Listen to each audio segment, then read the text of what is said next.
WCB Podcast, your source for all things Chicago Blackhawks and everything hockey. With your host, Jarom and Tanner. Let's do it. Jarom and Tanner. All right, it's another edition of the WCB Podcast. It's Jarom, it's Tanner. What's up, bud? Oh, just getting closer and closer to my favorite time of year, Four Nations. God, I don't think I've ever been so excited and also so don't care about something as much as I do this Four Nations.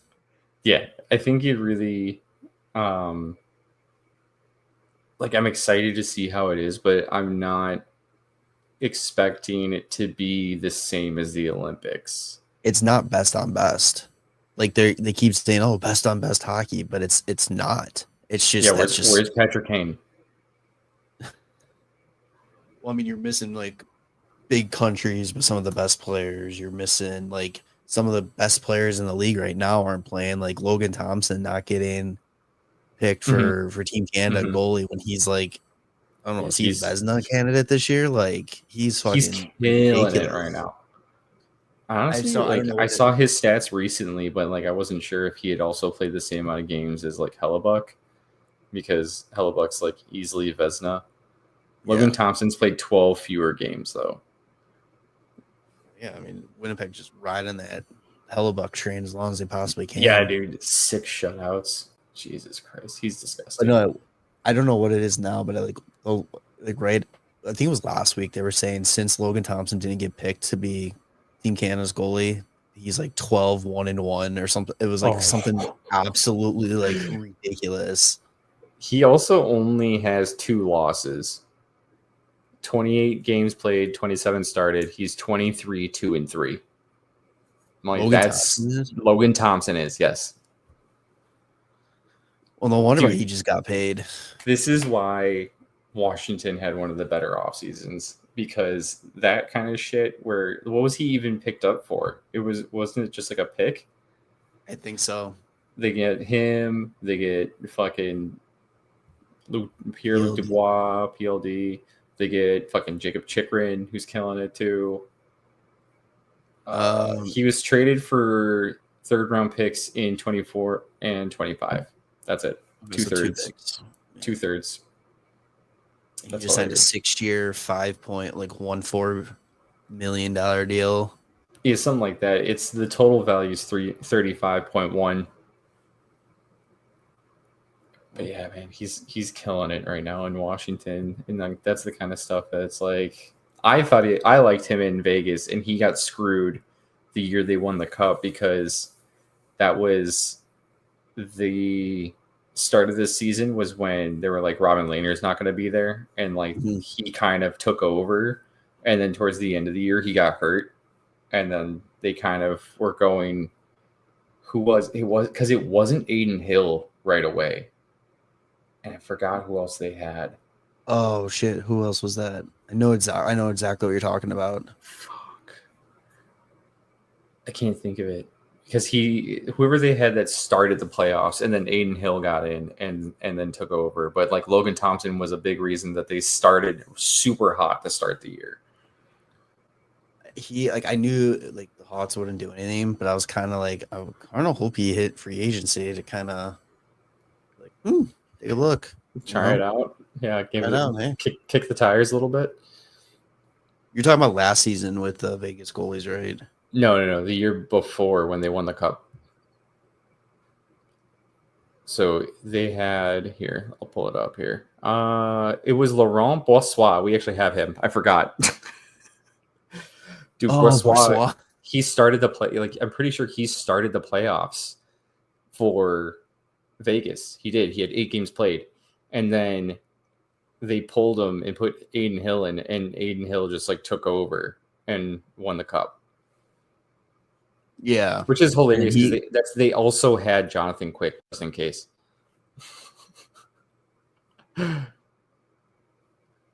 Oh man, but yeah, so great start to the podcast talking about the Washington Capitals there. Right. But no, it's it's kind of crazy to see, like we said, it's just I'm itching for best on best hockey. And if they're just going to keep doing stuff so Russia can't be involved because of the shit going on over there, it's like, come on, some of the best players are Russian. Ovechkin, you want to see Ovechkin, you want to see Krill the Thrill, you want to see like all these guys like going up against, the McDavids, the Bedards, like, and all that kind of stuff. And it's like, we don't get that and right now, and that's why it's like, yeah, I'm excited for international play. Zach Rowinski was on 32 Thoughts last week and talking about it, and he's just hearing him getting all jacked up about getting to play against Team Canada and how big that Team Canada game is going to be and all that. Like, it's awesome to see that how much hockey players care about like the national stage of stuff and how much it truly means to them. But it's like, I just wish it was truly best on best. Yeah, it's just, that's what I'm curious about when it comes to this versus like, the All-Star game. Everybody kind of takes it easy. Like, is it going to be like, I don't know if you remember, if it was like early or later 2000s when they had the Olympics and Ovechkin smoked Yager across the center of the ice. And then him fucking just blowing up Chelios behind the net. Yeah, like if it's going to be like, are these guys going to be going that hard? Or, yeah, because I feel like a lot of guys are like, I still want to finish the rest of the season. But I don't know. Like, we'll see how, like, it's going to take one person to just go that hard for everybody else to be like, okay, like, I guess that's what we're going to do. I think it'll get chippy. I think that it'll get to the point where it's like, oh shit, like, let's go kind of thing. But yeah. I think it's going to take a lot. Like, I don't think it's going to be until probably like the championship game. I think that having both Kachucks on the same team is going to really start it up. Dude, they're going to muck it up with all the teams, not just Canada. It's going to be great. I've convinced myself now. I forgot that the Kachucks are going to be out there. Of course, they're going to fucking mess with people. Oh, yeah. The other thing that's really cool about that is cool about it is they're only doing one jersey for it. So there's going to be some sick like color matchups. Yeah. Like with jersey colors, like the red Canadians, the blue or the navy Americans, the yellow Sweden. What was Finland? Are they white? They might be. I'll look it up. Let's see. Of course, I get Canada and USA only on like the initial look. Come on, what the hell is this? I can't find it. Oh shit, I just had it. Yeah, they're white. They're white. Yeah. Yes. Which is like, it's still white with like navy and light blue on the sleeve. Yeah, I mean, Finland is like sneaky one of the better jerseys too. Like, dude, I love their setup usually. I didn't know Canada, so they have like, the maple leaf, and then it's a like kind of like the Canadians where it's like a stripe, middle stripe, and then a stripe. In the middle stripe, there's like what looks like a vine with like maple leaves. That's pretty cool. Yeah, you can. There's one image of Sidney Crosby, and you can see it. So if you get a chance to look at it, which I'll send it to you here, but if anybody else is listening and gets a chance to look at it, I didn't notice that little kind of flare that they have there, and it's just like the light hits it perfectly, and you get to see it. So I'm curious if the other jerseys have it. That's actually really cool. Yeah, it's so honestly, it looks like the Finnish jerseys have it too on the sleeve. Dude, it's so funny that they can't like just crop the pictures to not show waist down. What do you mean? Like, cause that thing you sent, look at Victor Hedman. You can tell he's got shoulder pads on, and then he's just wearing pants. Oh yeah, with masks. Like, it looks so goofy. It's like, fucking crop it, man. Like, or just give him a pair of pants too. Like, who cares? Throw some pants on him. Yeah, Finland's got it. Does I wonder, are I'm sure that the NHL is probably selling those jerseys, right? Oh, they gotta be. Can you imagine? They're just like, nah. I wonder if these are going to be like more of like the actual Fanatic jersey because they're talking about like how because they're still using Adidas like model minus like the dimples, and Fanatic's like working on their pro jersey. I wonder if that's what these are. But yeah, the Sweden's nice. Got it in the crowns. Oh, nice. I want to say it's probably it looks like there's something, but it's like every time I zoom in on the US, it's like it gets blurry. Yeah, it's tough. But I like the US gloves. I can't wait to like see them all on the ice. I think that'll be good. So, well, spent 10 minutes talking about something that we said we don't really care about, and not looking. That's because we're gonna spend the next 25 minutes each on stuff we actually care about. Because it's hockey related. So let's get into it real quick here. We're not going to do a full game recap because it's been too long. There's plenty more stuff to talk about. I don't know if you heard about a little trade that happened, and there's some rumors galore going on. But since we last recorded, the Hawks have gone 1-2-1. They lost last Friday 4-3 in overtime to Tampa Bay. Main takeaway from that game was it's just they got to learn how to finish. They had the 3-1 lead, and it just slowly disappeared on them. Yeah, it's tough. Especially that I just remember too. I was sitting down watching it. Like I got back from my golf league, and I sat down and watched it, and I see Kucherov with the puck in the corner, and I'm like, nobody's going after him. Nobody's going after him. Here's the goal. Here's the tie. And then as soon as I said that, puck goes over and into the net. I'm like you got to challenge one of the best. Again, a Russian player that we're not going to get to see in best on best. Yeah. It's okay. He probably wouldn't even try. Yeah. Still, that's the fucking greatest thing ever. I mean, that All-Star game. Yeah. It's just like, why am I here? I don't want to do this. It's just a waste of time. So they lost that 1-4-3 in overtime, but that was what was that, the fourth consecutive game with a point? Yes, I believe so. I think that's the longest streak in a long time. Yeah, fourth consecutive game with a point. They follow up on Sunday with a game against Minnesota. I didn't get a chance to watch this one. The only thing I saw from it, and it was the funniest thing, was Foligno calling out Kaprizov on his flop and just doing his whole dive. I thought that was amazing.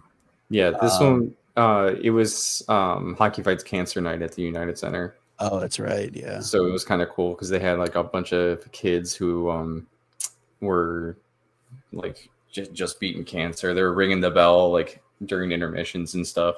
And I thought it was really cool. They had one kid do like the ceremonial puck drop, and it was Foligno and his brother that both did the draw.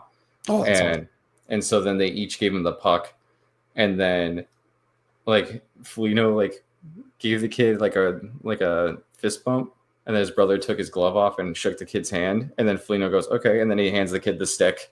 and then his brother just goes okay and hands him a stick too, so he has two sticks. It's like, what the fuck? And I was just like, oh man, those guys are fantastic. That's so good. I love it. I love Foligno, man. Yeah, he's the man.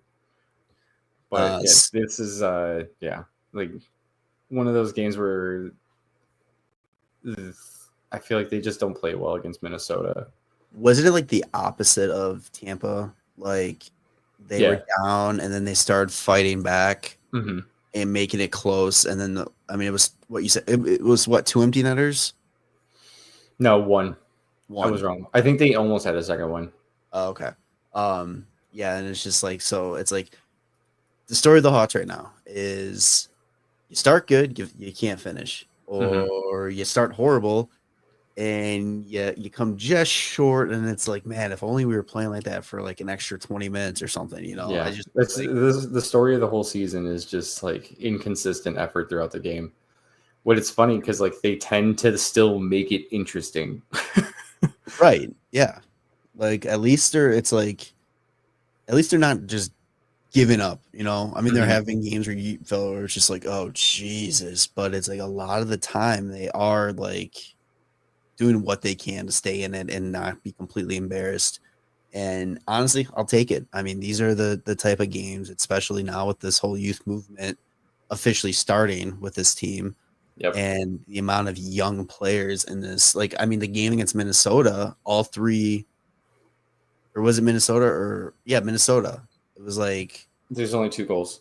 two goals, but like it Seth was Jones and Frank Nazar. I think it's the Tampa game you're thinking of. Because the Tampa Friday. game, Yeah. Friday. Because it Tampa was game was Nazar. Colton, Doc, Nazar, and Crevier. Yeah. So it's like, I mean, Oh yeah, in the Colton Doc got his experience, first goal. I forgot about that. yeah, and so did Frank Nazar apparently, because every freaking person on Twitter was tweeting, "Oh, Frank Nazar with his first first career goal," and I'm like, "What do you?" It's like his third or fourth or something like that. Yeah, it was his second goal of the season. Yeah, I'm like, okay, these are the people that get paid to follow this game, like Mm-hmm. get paid to cover it, but yeah, I mean, it's now is like the time for these growing pains, and I'm happy to see it, and I'm happy that they're. Before I was like, let them overdevelop in Rockford. I Yeah. believe in that. But now I'm like, you know what? Fuck it. The guys that you Yeah. think are going to be a part of it next year, get them some time now. Yeah, well, I think the thing is like starting them in Rockford and bringing them up one by one has worked out well because like they've shown that they can handle it in Rockford. Mhm. And it's like, okay, like, are you really going to gain that much more, or is it better to just get you on the NHL ice and, get that competition going? Because I feel like as soon as they made the move and had brought Nazar up, it was like a rough start, like pretty slow. And then once he gained more confidence and like started playing in that top line, it's like, oh, now he's rattling off like points. Dude, he is like he's impressed the shit out of me. Like Mm-hmm.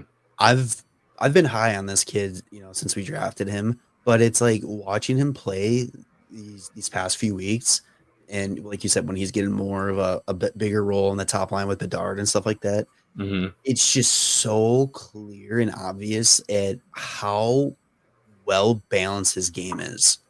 Like he is just a 200-foot player game, like 200-foot game player, Yeah. and it's like the energy he brings to it, and it's always on, and it's mistakes he does make.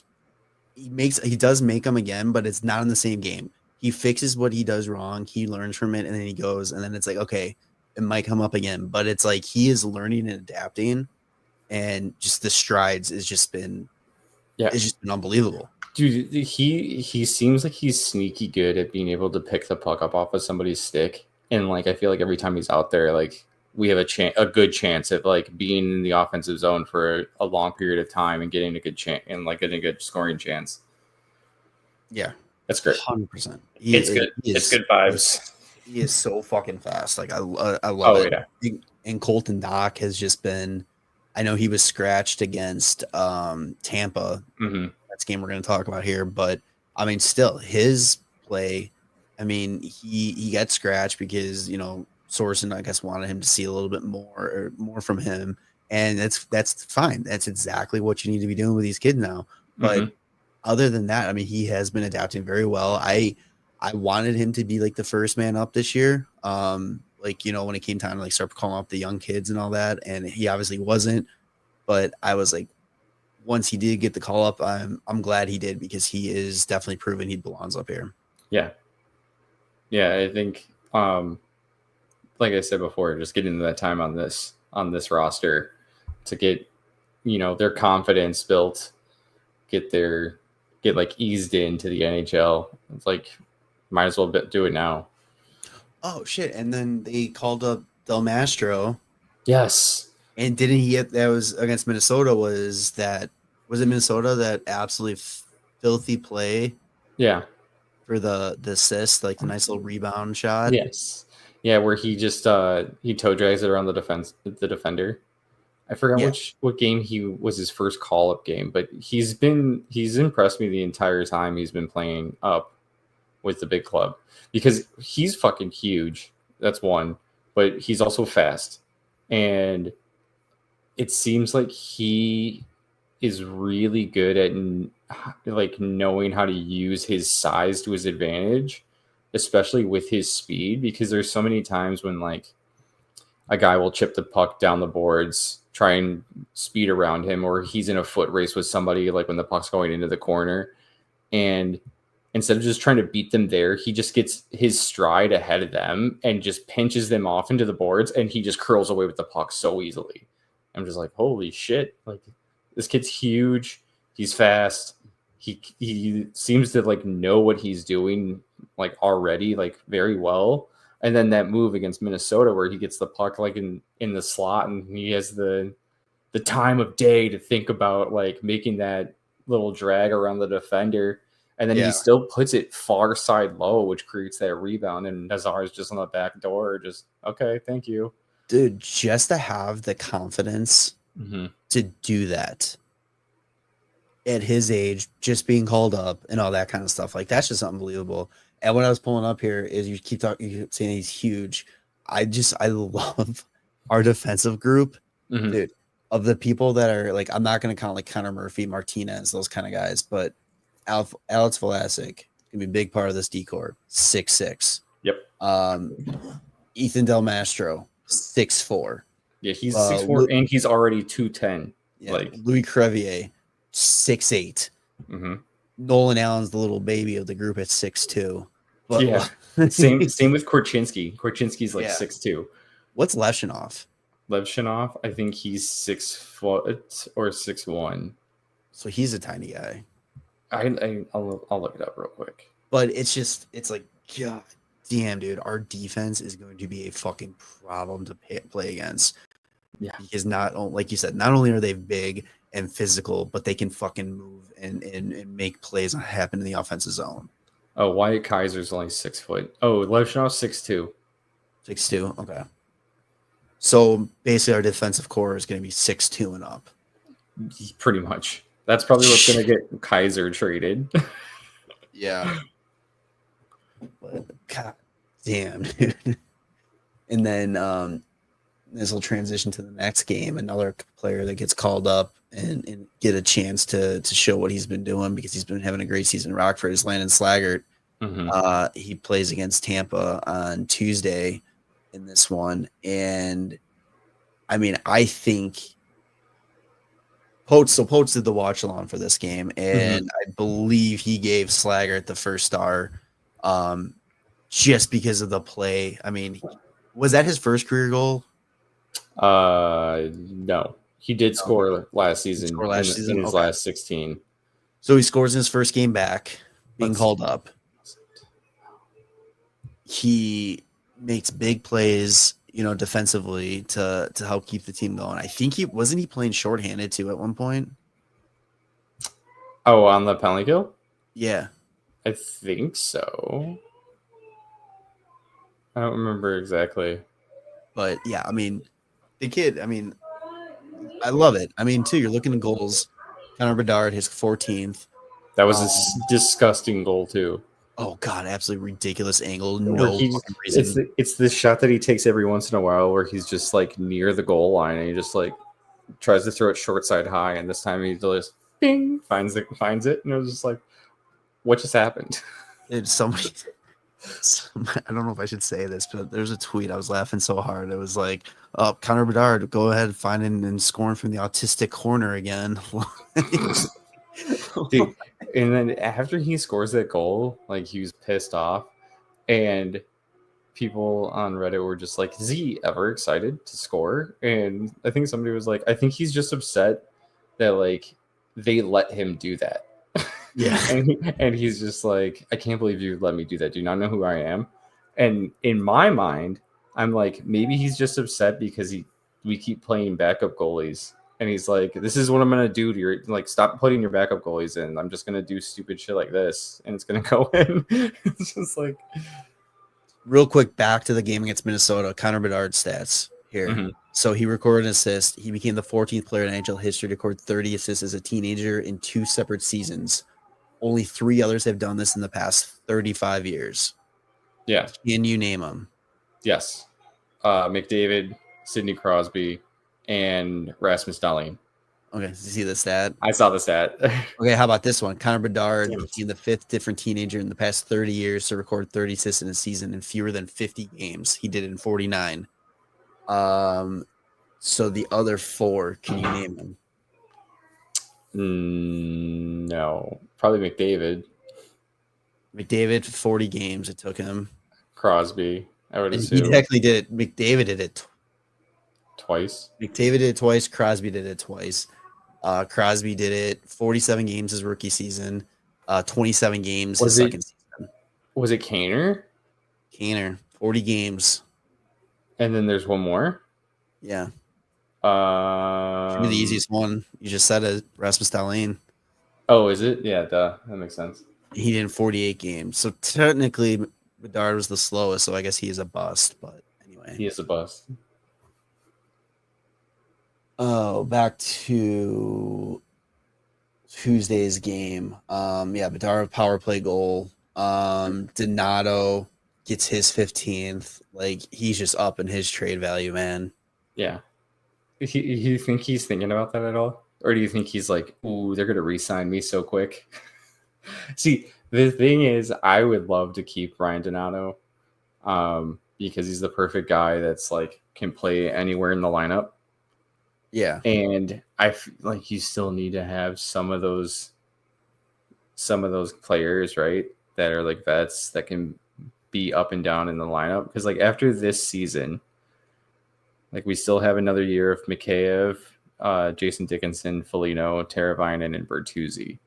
Well, we got more than a year of those guys. Teravainen and Bertuzzi. Yeah, right. But those are at least for sure here next year. Yeah. Kurashev is probably more than likely gone. Pat Maroon probably not coming back. Craig Smith probably not coming back. And that's kind of it, really. So, like, I feel like Ryan Donato would be a fantastic player to hold on to because the guys that you already brought up, Nazar, Slaggert, and Doc, like they're playing on the team with Donato, right? Like, who else are you bringing up? Unless you sign somebody like Mikko Rantanen or I think I was going to say, I think guys in. We'll definitely get into that when we talk about like these rumors coming up. But if based on what you're saying right now, I think the trade is on his mind. I think it's going to be a great opportunity for him to go to a contender. And honestly, he deserved it. I'm with you though. I would love to keep him. But yes. I mean, at this end of the day, dude, let him go chase his cup. You know, he's earned that right this season.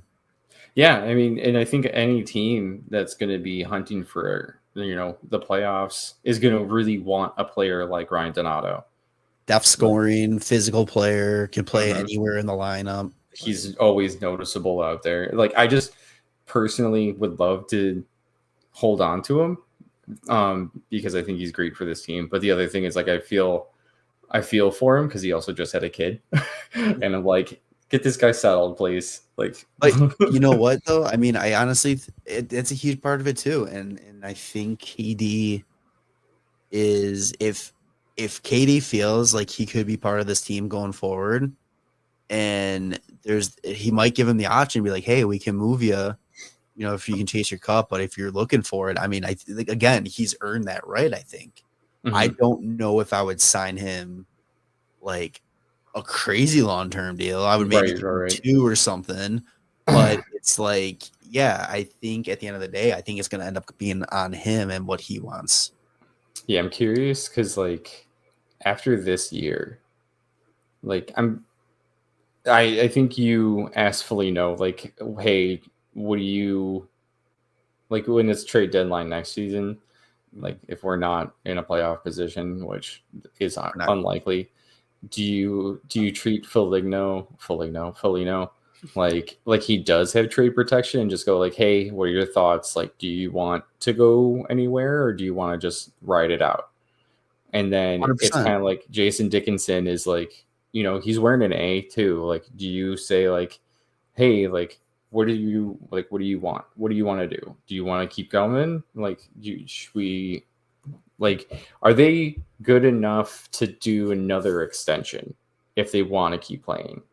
Dickinson, maybe.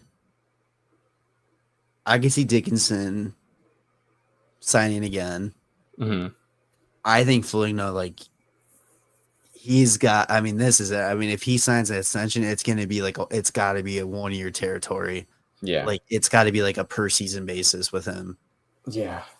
And I'd love to keep him. I think he's fantastic. But then too, it's like at that point, Bedard's going to be on his new contract.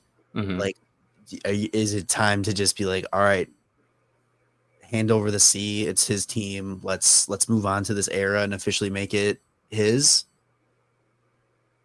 No, I feel like you just wait until Foligno's done and then give him the C.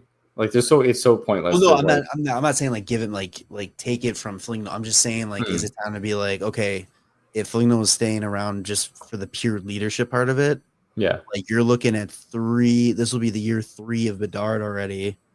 Mm-hmm. I mean, technically with his age, it's longer season, more games he's already played, but it's the same path as Taves was when he was named. Taves was 20 when he got named captain. Mm-hmm. So it's like, it's kind of lining up with that the same way. It's like, okay, are you keeping Foligno for his leadership? Or are you keeping him because he actually like offers something to the on ice product of the team? And I think it's the leadership. I mean, Mm-hmm. he still shows that, he can still play hockey and all that. And I'm not saying anything against it, but let's be real. You're not keeping Foligno for his 10 goals he has this year. He's got 22 points, 11 goals, 11 assists. But it's like that's not the selling point for him. Mm-hmm. The selling point is building this culture and new identity for the Blackhawks and setting the tone for how the team's going to be looking going forward. Yeah, I mean, it'll be interesting to see how they handle it. Like, yeah, I guess the defense is going to be looking a little bit different too. Like, it's I don't know. Whatever, we can do make trades. Just make some trades. Well, okay, let's just wrap this game recaps really quick here. So the Hawks beat Tampa 4-1. Soderblom played fucking phenomenal in this one. Yes. Stood on his head. I think there's a lot of times like this probably should have been a much different score and outcome in this game. And the Hawks actually end up being on the good side of the empty net for once. Teravainen picking up his. So the Hawks won 4-1, just continue to play well against playoff contending teams. Then that goes on to tonight where they played Carolina in Carolina. Taylor Hall revenge game, except he's got the Blackhawk flu and he's a little baby bitch and sits out because he's got a tummy ache. Jesus Christ. So hurtful. He says he was happy to be traded. He can fucking sit down. That's not even. I know. I take it easy. I'm joking. Couldn't say much about this game. I only watched the third period. Well, the other guy we traded scored against us. Oh yeah, Mikko Rantanen gets his first goal as a Carolina Hurricane. Of course, it's against us. It's like, doesn't he know who's paying him? It's like, fucking knock it off, bud. The Mikko Rantanen revenge game. Yeah, exactly. Yeah, I didn't get to catch a lot of this game because I was busy doing things. Hawks, I know we're down 3-1 at one point. Bedard, sick goal. I mean, it was a great save by Soderblom, great pickup by Seth Jones, and a nice pass to Bedard breaking out of the zone, and a nice little quick 5-hole shot for Bedsy for his 15th of the season. I thought the Hawks were going to tie this one up, though. It was very close at the end there. Yeah, there was a play that Slaggert made where he tried to dish it over to Frank Nazar, and like I think Kochekov just broke up the pass. But I was like, ooh, like dude, Slaggert is so noticeable out there. He's so fucking fast too. Like he's always on his horse. It's crazy. I love it. He's like the sneaky underrated piece here in the draft, like for all these draft classes. So. Yeah, he's one of the older ones though. He's not like a Davidson draft. He's 2020. Oh yeah, was he the last Bowman one? No, 23 was 22 was Bowman. 22 was the first KD draft, because that's the Nazer 23 Korchinski Renzel draft. Yeah, okay. Dude, time makes no sense to me anymore. Yeah, so 3-2 Hawks dropped this one. They play Florida on Saturday in Florida. That game will be on ABC at noon. Then they come home to play Edmonton on a Wednesday. Which is Again, another national game, right? national game. But they broke that streak, so they should be fine. Yeah, right. Then they play Nashville. Wait, is this really? Is this serious? It's a home game at 8:30. Yeah, because it's the national. Yeah, it's the late game. Oh, that's so gross. And then they play Nashville on Friday, and then St. Louis on Saturday in St. Louis, and then they do not have another game until the 22nd. Well, the team minus Teravainen doesn't have another game. Yeah, so not a lot of hockey left, and then we get a nice little break. So we'll have to figure out some shit to do on the show for that time period. But all right, let's talk trade. Yes. Tradesies. What happened? Who got traded? 3-team trade. Uh-huh. Colorado Avalanche dealt Rantanen. I can't think of his first name for some reason. Mikko. I don't know why. Mikko Rantanen. Mikko. Carolina Hurricanes. Well, technically they traded to the Blackhawks, who then ate 50% of his salary, and then traded him and Taylor Hall to the Carolina Hurricanes in exchange for their own third round pick. And then what did the Colorado technically trade? So the trade, really, this is how it goes. Trade? Okay. It goes Mikko Rantanen to the Hawks, and Hawks trade Nils Juntorp to Colorado. Yes, it is. So he was a 6th round pick in 2022, which is Katie's first draft. So, I mean, if you're looking at that trade alone, what a great return. Yeah. Katie fucking kills it. Like, that is... Just stop there. Just so nasty. Like, who would have thought he could have pulled that off? And then he turns around and he trades Mikko Rantanen and Taylor Hall to Carolina for a 3rd round pick, which is the one that we traded him during the draft last season. That's true. For their 3rd at the time. And then Carolina trades Colorado. And this is where, dude, this Nils Juntorp kid is so legit because he now gets swapped to Carolina, and the package they get for him is Martin Necas, Jack Drury, a 2025 second, and a 2026 4th. Dude, who is this kid? Yeah, it's crazy the return that he's been getting, and I'm surprised he's still unsigned. So where do you want to start with this? Because I know we both have a lot to say about the reaction to this trade. I think the reaction is just hilarious because everybody thinks that the Hawks are huge losers for retaining and trading Taylor Hall for a 3rd. But it's like, we knew that with, like, the rumors were like, oh, there's trying to get a 3rd, possibly a 2nd for Taylor Hall. And it's like, that's with 50% retained, by far, at least 50% retained. And Taylor Hall's been playing 4th line minutes. He's got fucking 24 points or something like that this season. Yeah, 24. And it's just like, people are like, how do you trade Hall and then retain 50% on Rantanen and only get a 3rd? It's like, okay, well, trading Taylor Hall with retained salary was only going to get us a 3rd, and we ended up trading Taylor Hall and having retained salary, and we got a 3rd. So I don't understand, like, how it's bad.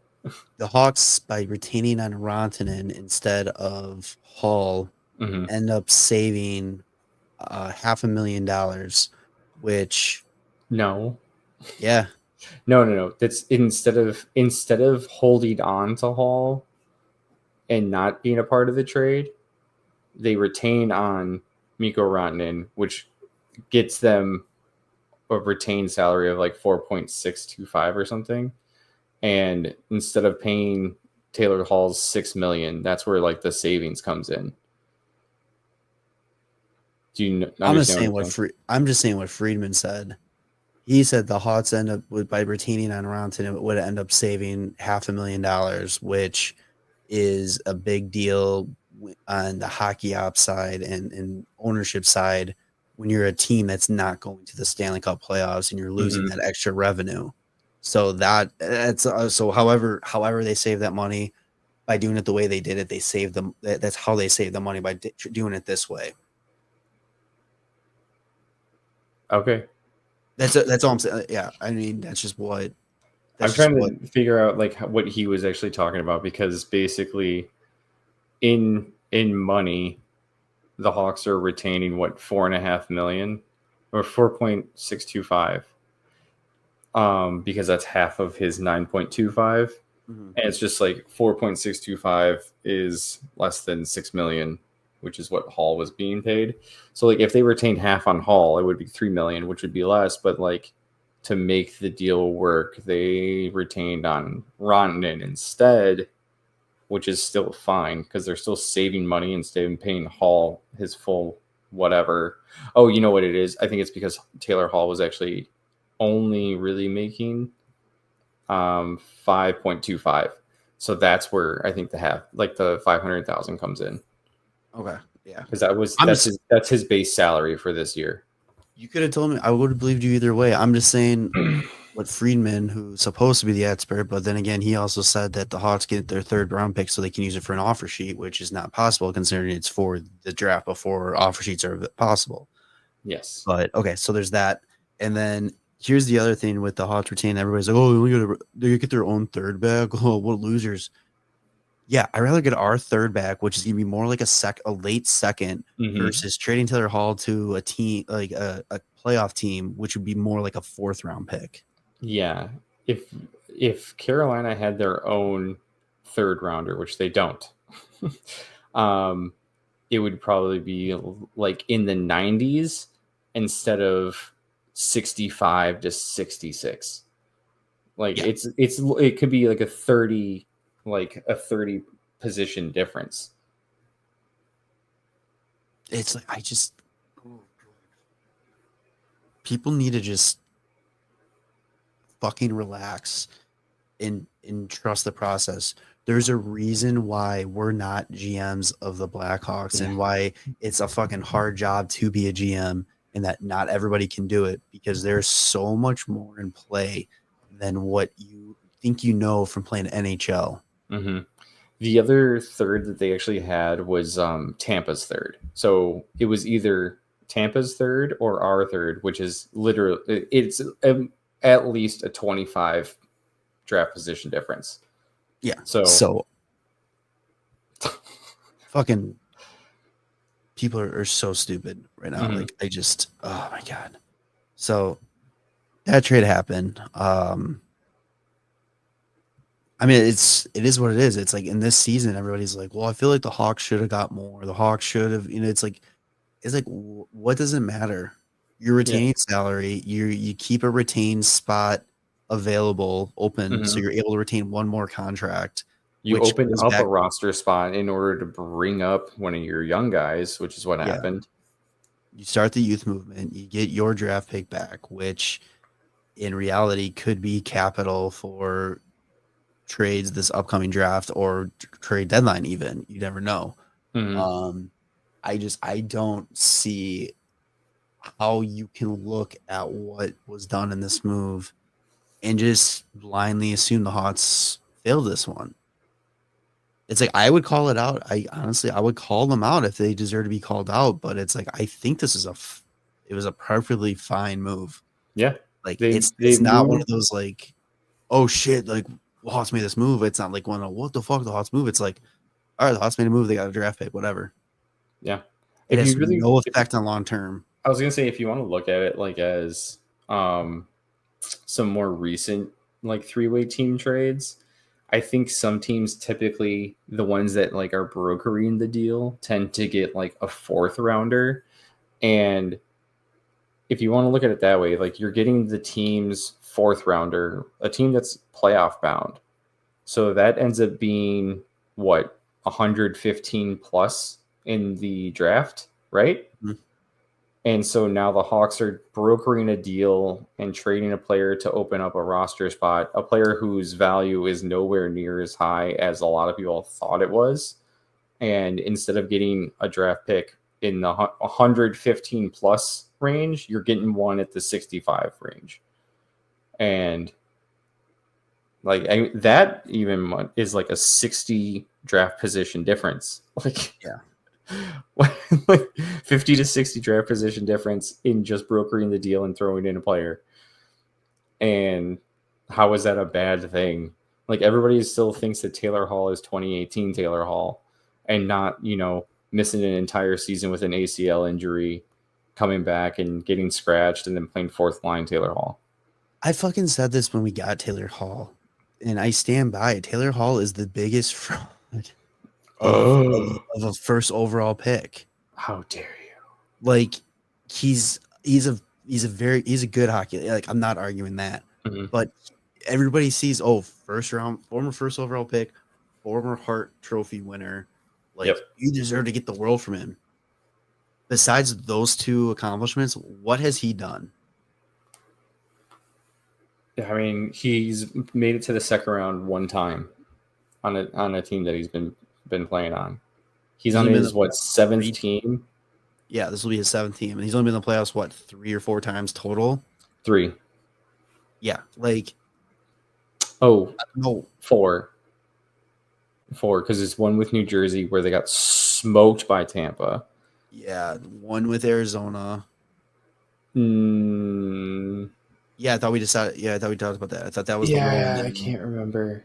That wasn't the one that he made it to the second round. They made it to the second round with Boston. Yeah, it was Vegas. It was that one in Vegas, like after COVID, and they brought back with the 2014. Oh, that's right. Yeah, I forgot because that one doesn't count in my mind because I don't think they made it count because Arizona didn't actually make it past that first round, which made them eligible for the NHL, the lottery.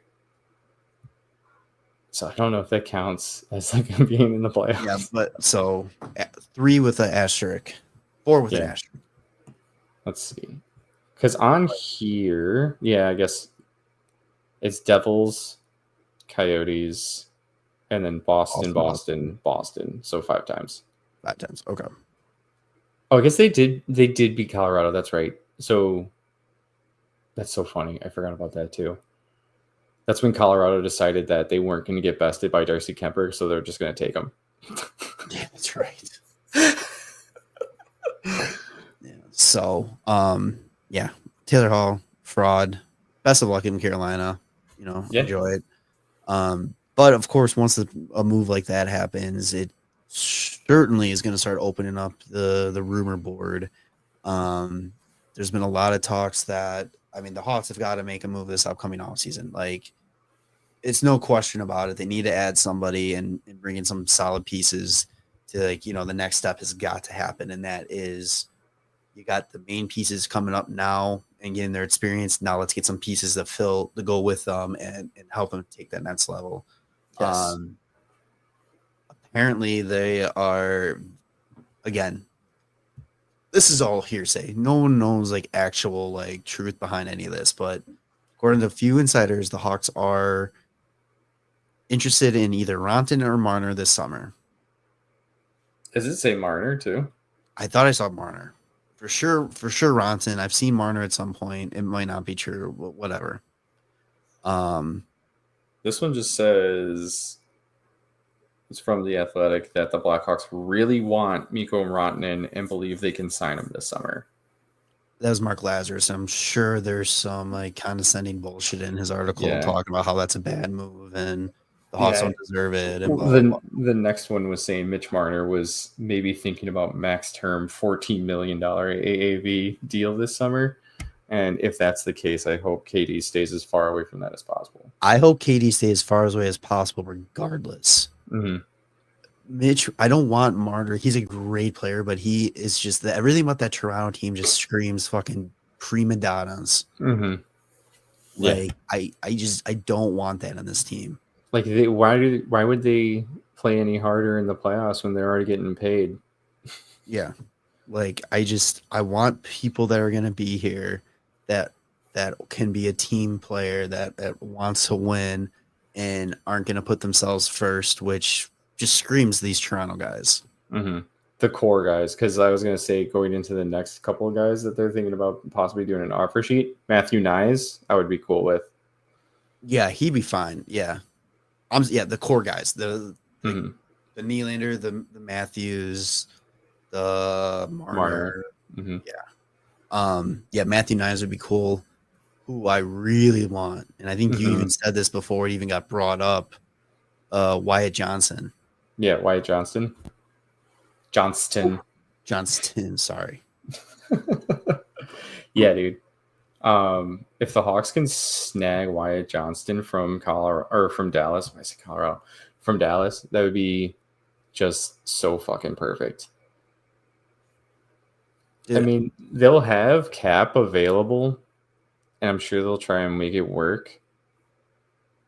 Like, do they have any extensions in place? Oh, okay. Ottinger gets a little bit of a bump, but like, they don't really have any more extensions going on. Don't they have to start signing a few people? Yeah, I mean, Jamie Benn, he's in his last year of his deal, and he's at 9.5. He'll be much cheaper. Mm-hmm. And I think their owner came out and said that it was the owner of the GM came out and said as long as he's there, you're going to be a Dallas star. Yeah. I mean, Matt Duchene is up. Evgeny Dadonov's up. Sam Steele is up. Those guys are making $3 million, $2.25, and 1.2. Like, it's not like a ton of money, and they'll have enough cap space, I believe, in order to make something work. If like you probably just don't bring back like Duchene if you keep Jamie Benn, because if you pretty much give Wyatt Johnston close to like that 8.5 or 8, if because of like, you know, not having to pay state tax, the Jason Robertson is making 7.75, Rupe Hintz is making 8.45. Like, I'm sure they're going to try and keep him around that $8 million mark.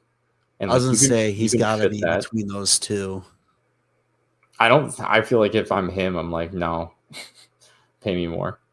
The cap's going up. No, I know, but I'm saying like I think they're going to try to keep him between those two. Yeah, I mean, if they can drag it out, that'd be great because then the Hawks can sign him. Well, here's the thing. If you keep that in mind, then it's like, you know what the Hawks could do is fuck them. Offer him some ridiculous contract. Mm-hmm. Like just enough that you know that they'll match it. Mm-hmm. And just totally fuck their cap. Yeah. But I don't know. Something says like you could just do that. And then they're like, no, take them. We'll take the picks. And then the Hawks are like, well, that's fine. Well, here's the thing. And we talked about this earlier today. After this draft, I don't like, yes, there's value in draft picks, but it's not the importance as it has been the last few years. Mm-hmm. Like this is the last draft class that it's going to be an importance on getting best available and really just securing up our prospect pool. I mean, our team our prospects are in such a great fucking spot right now that you are set for the next few years on, you know, next guy up, getting these guys in the next class is going to go to Rockford and then, you know, keep going like that. Now is the time that you look and do your really good scouting, which our team does very well, and trying to find those late draft picks that are going to just excel. And, you know, it's going to take some time for them to develop in Rockford or stay in the juniors or wherever their route is. but that's where you're going to start building up our draft class now. Now is the time to trade your first rounds, your second rounds, to bring in solid pieces, or like offer sheets players and stuff like that. Like if you can keep those picks, awesome. But if there's a chance to bring in like a Wyatt Johnston, go for it. Yeah. I mean, I still think we're like a year or two off from that. But I mostly agree. I think I talked about this with you too. This summer they're gonna attempt it at Rantanen. Mm-hmm. I don't think they're gonna get it. So what they're gonna need to do is they need to lock this summer. Their main goal needs to be once Rantanen signs wherever he's signing, get Bedard locked down, and that's set. Because that's going to be the basis for all your future moves and what your contracts are going to look like going around. Mm-hmm. Then you need to start bringing in some players that can complement Bedard, that can complement your really fill out your top six. So you're not shuffling between 2, 3, 4 to fill out, lines 1 and 2. That's this summer.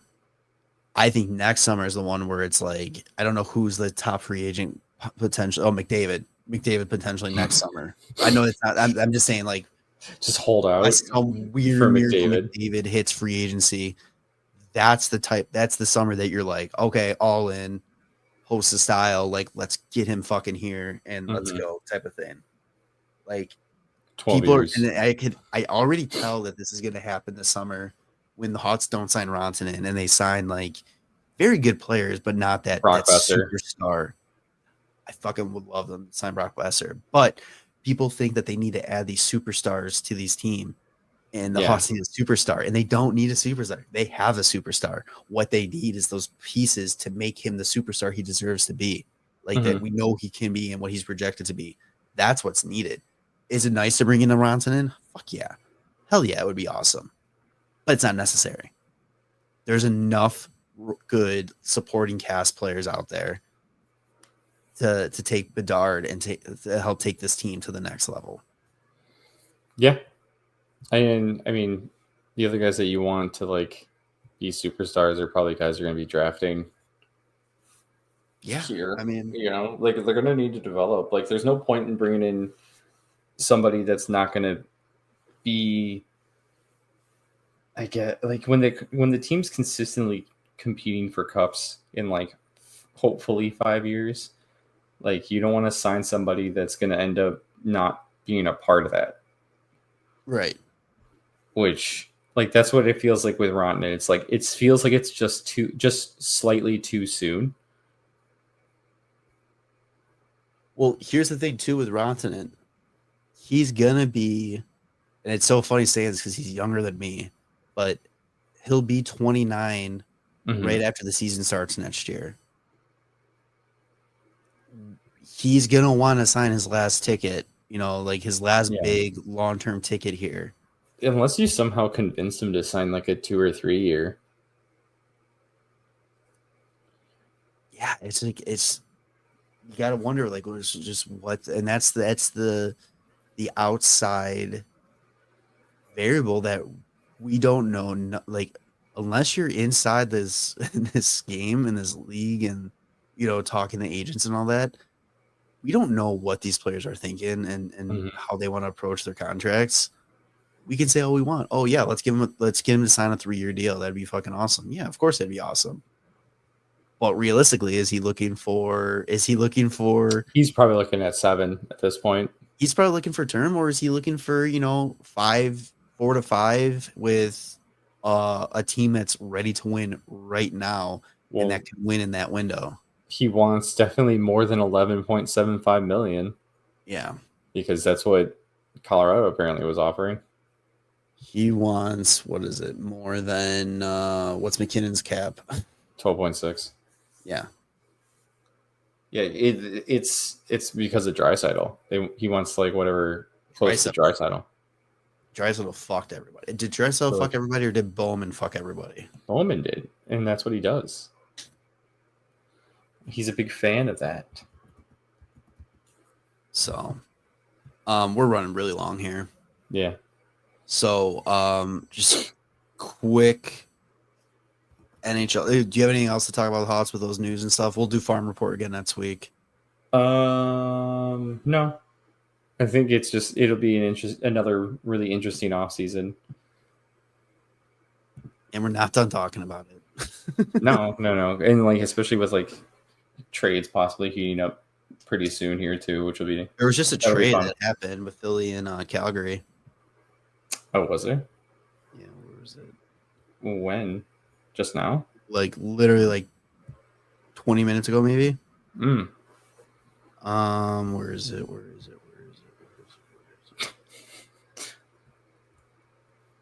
Let me see if I can guess who was traded. All right. Yes. Is it is it Morgan Frost? He's part of it. I know that. Is he really? Oh dude, I Yeah. don't even know what this trade is, but that's hilarious.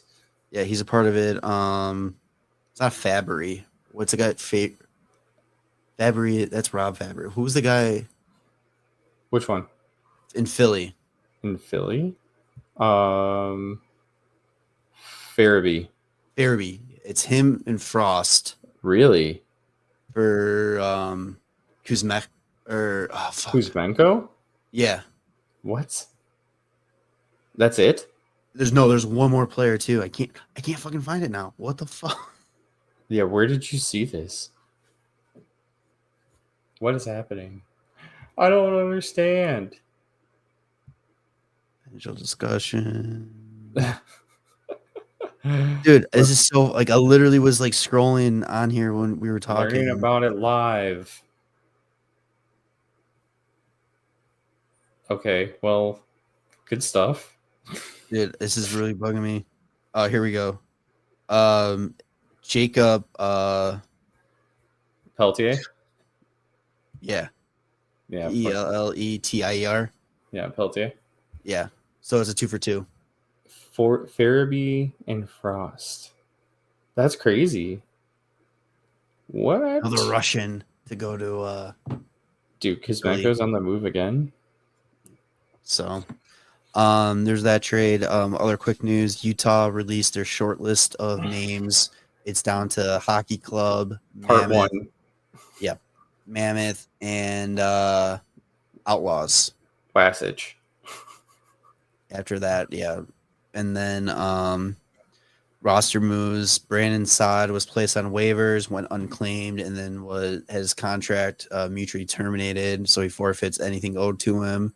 He'll probably end up in freaking Edmonton, just because it's the MO. Grubauer was also waived, and he cleared, and he is reporting to the AHL. I forgot what their team is. Oh, the fucking Coachella Firebirds. Yeah, Firebirds. And the last thing I have, Marc-Andre Fleury in his last game in Montreal, his hometown, 4-0 shutout win. Fucking good for him. Yeah, dude. So, all right, got anything else? Did you know Riley Stillman is in Carolina? Yeah. Okay, well, I just found that out. No. Oh, Boqvist was waived. Oh, yeah, that's right. A lot of waves happening. Like decent names. So, not decent names, like familiar names, I should say. Oh, John Klingberg is going to make his debut in Edmonton on Thursday. Wait, is that today? No, it's today. Okay, today. Dude, I don't know what day today is. It's like that's kind of how my week's going so far. Yeah. So, episode 307. I'm calling it. Yes, you called something. Just grow up, and that's directed at all Blackhawk fans. Just grow up and learn to fucking be patient. Get your head out of your ass. Yeah. So make sure to follow us on your favorite podcast feed, Spotify, Apple Podcasts, are the big two. Subscribe to the YouTube channel, like this video, like all our videos. We're going to be doing, Oates is going to be doing more watch-alongs. He did a fucking fantastic job. And if you guys could see his fucking notes and everything he had prepared for that game, dude, kid needs to get fucking paid. And I got to figure out how to do it for him. Yeah. John Klingberg is a -1 already. So hell yeah. picking up right where he left off. And then social media at WCB Podcast.